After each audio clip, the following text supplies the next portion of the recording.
All right, so we're going to do a little cello tutorial on Boil the Cabbages, just to review all the different variants that we've discussed, come up with, tried for playing the song.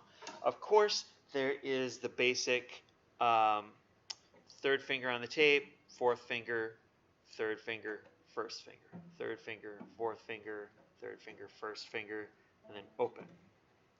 So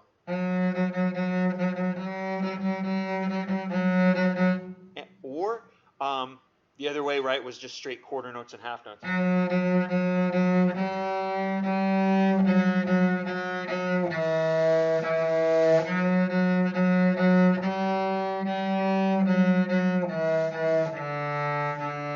Okay, so that's the basic melody right there. Da da da da da da.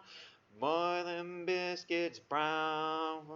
The only ever boil them. Okay, so da da da, quarter, quarter, half, half, quarter. So that's a simple way.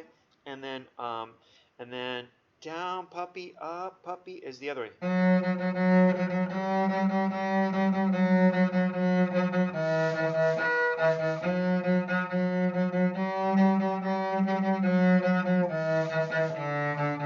Okay, so that's the other way. And then we can add the drone string, the A string. You got to make a good tunnel for your with your fingers so that you're not touching the A string. Otherwise, the A string won't ring. It'll just go thunk. So you can play them both at the same time.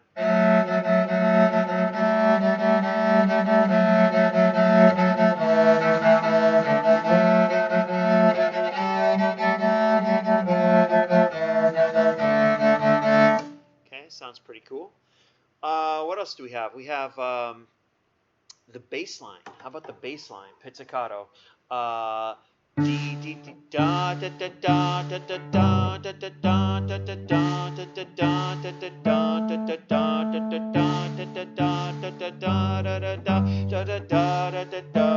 da da da da. Okay, so you just go D string, go down a string, D string, go up a string, D string, go down a string, D A D. So you can do that one. You can do the bass line pizzicato. What else with the bass line? We could take the roots of the chords that we just played, D, G, D, A, and we could play them with the down puppy, up puppy rhythm.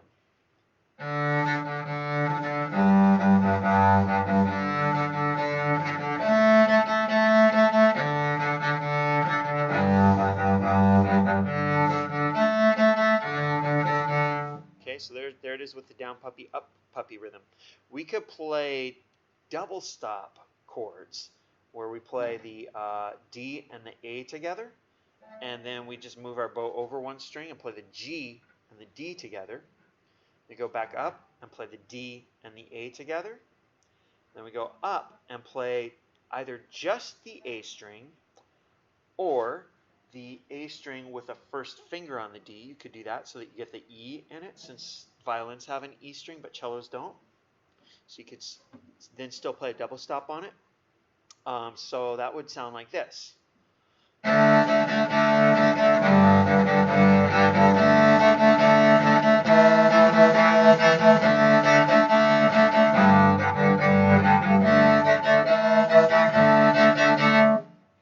so that sounds pretty cool, actually, like this. Another way that you could do that if you are really super confident about where your fourth position tape is when you go here,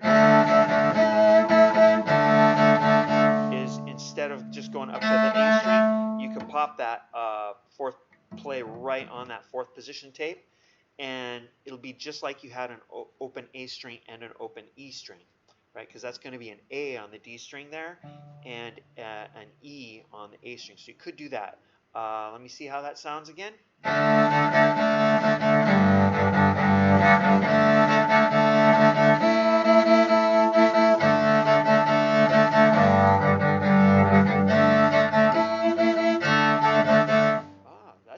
That sounds pretty cool. I kind of like it with the open A string though, because it gives it more kind of a little bit more punch, I think. Another way that you could do it is you could also stop two strings with your first finger down here And what happens if you put first finger on the C string? Oh, you get another D, don't you? A lower one. And then if you stop the G string with your first finger, you get an A. So maybe at the end, so you go like this, you go D,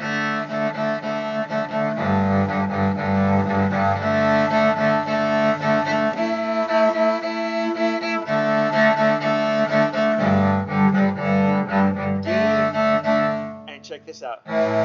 Oh, there's another place that you can get the A. A and E. That sounds even better than that one, doesn't it? And then you go like this. There it is. And sometimes you gotta rotate your hand a little bit to find where it sounds right in tune. And another cool thing you could do, you could go do that on there. There's so many cool things.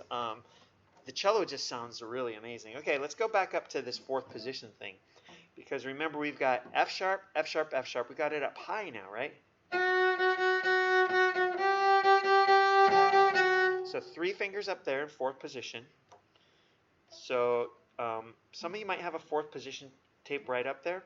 But just think of it like a little bit less than this distance between your second and third tapes, between your third tape and your fourth tape. Just put your thumb right down in the elbow pit of the neck there, and then reach over and see if you can find right where that E is. It should be a little bit above your thumb, right? If your second position's, or if your second finger's right where your thumb goes, that first finger should be right there, and then you put your second and third fingers down. G, there's a G. It's same fingers as first position on the G string, you know, your main fingers. So 3, 3, 3, 3, 3, 3, 4, 4, 4, 4, 4, 4, 3, 3, 3, 3, 3, 3, 1.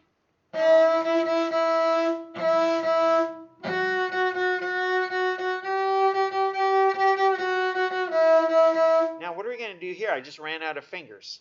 Am I going to drop down to the low D? That's a little weird, isn't it? So you got a couple options here. The one I like is reaching over with my third finger, just reaching down to where halfway up the D string where I have a harmonic. I can play the D harmonic. So I go like this on the D string, like that. So I'm just going whoosh.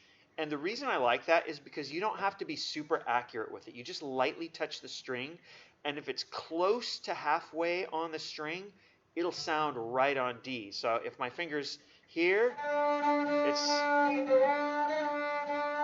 see, there's a lot of room for error, but it's still going to sound exactly right on D. So that's why I like that one. If you want to, you can practice going from your first finger on fourth position to your first finger on the third tape. And it's even better if you don't have tapes, because you get used to the feel of where that is. But try just releasing between your first finger and your thumb and sliding that finger back and seeing if your finger just automatically stops right where the D is on your string. So I'm going to go, here's my second finger across from my thumb, there's my first finger. I'm going to loosen up and slide and stop. Let's see here. That stops right at the D. And there is a tape there, but I can't really feel it with my finger. So let's see here. So that's a little high. So just get used to what that feel is of going between E and D. And if you want to do it that way, oh, you could double stop it between the open D and the finger D right there. How cool does that sound? That sounds super cool. Yeah,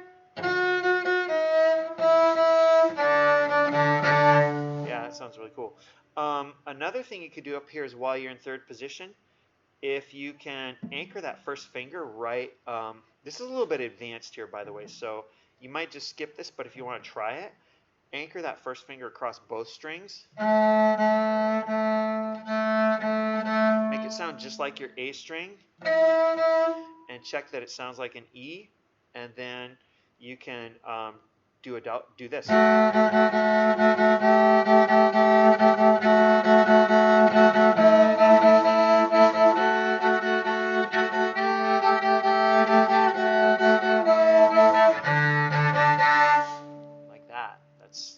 that's pretty cool. That's something to try. But I like having options and different things to try in here. So you might not necessarily do that one, but if you know that it's there, maybe at some point you start playing around with making that. And again, you notice I just adjust the angle of that finger to make to find where it sounds, locks in and sounds in tune. And it might be, I might need to move my finger a little bit more over the strings than I would normally to play those two strings together. But you just try it and see what you can do. So we got the high version, we got the chord version, we got the low version, we got the super low strings, right? And ooh, that's one that's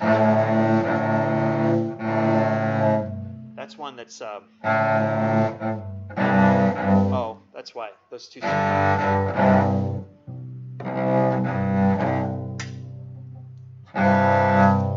That's why.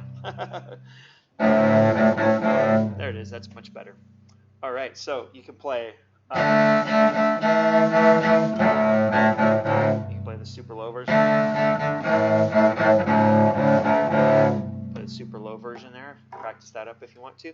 Anyway, there's a whole bunch of variation options, and what we'll do is we'll just in class put them into an order of how we're going to do them. If you have a particular one you like, or maybe one that you came up with on your own that you want to try, we can certainly do that. If there's one that you really like and you want to do it as a solo, we could do that too. Yeah, so there it is. Boil the Cabbages Down, variations of the melody in the key of D with F sharps and all of that stuff on the cello.